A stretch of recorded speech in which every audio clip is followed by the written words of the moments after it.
Emperor's Domination Side Story 6, Daily Life of Immortal Emperor Zhao Hang. Chef Bao was the most famous cook in the Nine Worlds. His cooking skills were considered the finest, so even God Kings cordially called him Old Bao. For Chef Bao, the thing that he was most proud of was not his peerless cooking skills. Even though his steamed phoenix liver, broiled dragon claw, and seasoned tiger eyes were his specialties and renowned in the Nine Worlds, they were still not his greatest pride. His proudest achievement was to cook for immortal Emperor Zhao Hang. This emperor shocked the entire Nine Worlds. He was unbeaten throughout his life before becoming emperor, completely unparalleled in all the ages. Chef Bao was ready for old age. When he would tell his glorious tales to his grandchildren, of course cooking for the emperor wouldn't be left out. He woke up very early today and prepared the emperor's favorite soup. It consisted of 9 Saints Spring, White Mist and Snow Dew, and 7 Stars Immortal Prawn. He himself was a god king, so it was no problem for him to reach the highest peak or dive deep into the ocean. Before the emperor has woken up, he has already traveled through the world in order to prepare this morning soup for him. When the sun rose, the broth was ready. He looked at the steaming soup with great satisfaction and could already imagine the emperor happily eating his favorite soup. As he was lost in his fantasy, an imperial aura surged. Even a god king like him would immediately kneel. "Your Majesty." Chef Bao respectfully greeted on the ground. There was no need for him to see who he was. In this world, only immortal Emperor Zhao Hang had this aura. A man came forward with the sun and moon circling around him along with the myriad laws. He had a natural temperament and complete freedom. A single gesture of his could cause all the existences in this world to sway, all existed to worship him. Even though his divine and imperial aura were hidden, everyone would be willing to submit to him without exception. Immortal Emperor Zhao Hang, completely unmatched in this world. In the countless eras, he alone was unbeatable. "Old Bao, let's have a small breakfast today." The emperor casually handed Chef Bao a box with a beaming and unrestrained smile. Chef Bao opened the box and saw an immortal liver within. An immortal aura emerged with the hymns of the phoenix right away. Shining Bird's immortal liver. Old Bao was startled to see this ingredient. "I wanted to enlighten it, but unfortunately, the feathery animal didn't want to listen, so I had no choice but to make it into a snack." The emperor smiled. The fiend god, Shining Bird, Chef Bao was still in a daze. God fiend Shining Bird was known as the strongest devil king in the Nine Worlds. He had half the bloodline of a phoenix.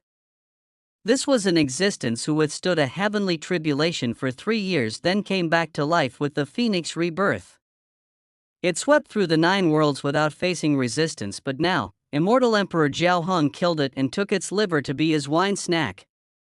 The emperor stepped into the palace and took out his old scroll, then began reading its sacred text. The sun shined brightly outside of the window. However, with a single glance of the emperor's pupils, the sun hanging high became very gentle with its rays falling on his body. It was the utmost comfort and leisure period. Everything in this world was in tune with his personal rhythm. A moment later, Chef Bao brought up the boiled liver and matched it with the right kind of broth. This was the emperor's breakfast. The emperor tried them and nodded with a smile. "Old Bao, your broth is simmered to the point of perfection. I must taste it every day." Old Bao retired from the hall happily after hearing the praise. He would only cook in this life for the emperor. Even if other gods in this world wanted a taste, they would have to ask other chefs instead. As the emperor was reading, he would laugh at the interesting parts. When he smiled, the world became splendid with the sky clearing up. An immortal aura would engulf the Nine Worlds. "Young noble." An old servant stepped forward during the emperor's reading hours. This old servant has always followed the emperor with absolute loyalty. He was responsible for the emperor's daily life and diet. What is it, Uncle Zhong? The only person addressed with this honorific and warm attitude from the emperor was this old servant alone in this world. Young noble, Fairy Yi wishes to see you and enjoy the apricots on the 9 immortals' peak together. The old servant explained. Fairy Yi was the #1 beauty of the 9 worlds. Her origin was exceptional, her features were impeccable. Her talents were peerless with exceedingly high cultivation. It was hard to find someone comparable to her. She once competed against the emperor for the heaven's will. After losing to him, what she gained was love. Tell the fairy to go back, I wish to comprehend the Tao today. The emperor was still smiling freely and answered with a casual response. Young noble, you do that every day. The old servant angrily said, You are already invincible in this world, it is time to rest now.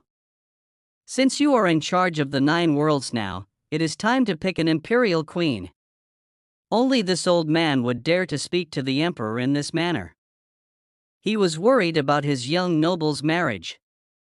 The emperor answered with a smile, A man's ambition runs far to the 4 seas, no need to be in a hurry. Young noble, fine if you don't want to pick a queen just yet, but you should think about passing on your bloodline to extend your lineage forever. The old servant sincerely advised. In this world, so many goddesses and fairies want to earn your favor, but none of them can enter your eyes. In the present, only a supreme character like Fairy Yi can have a nice conversation with you, so I hope that you will marry her soon and leave behind an heir for their clan. Children and descendants are mostly unfilial, why should I, Zhao Hong, need them to prolong my legacy? For generations after, my name will still echo across the 9 worlds like before. The emperor smiled, Go, tell the fairy that I'll view the apricots with her later. After hearing this, the old man couldn't do anything else and had to take his leave.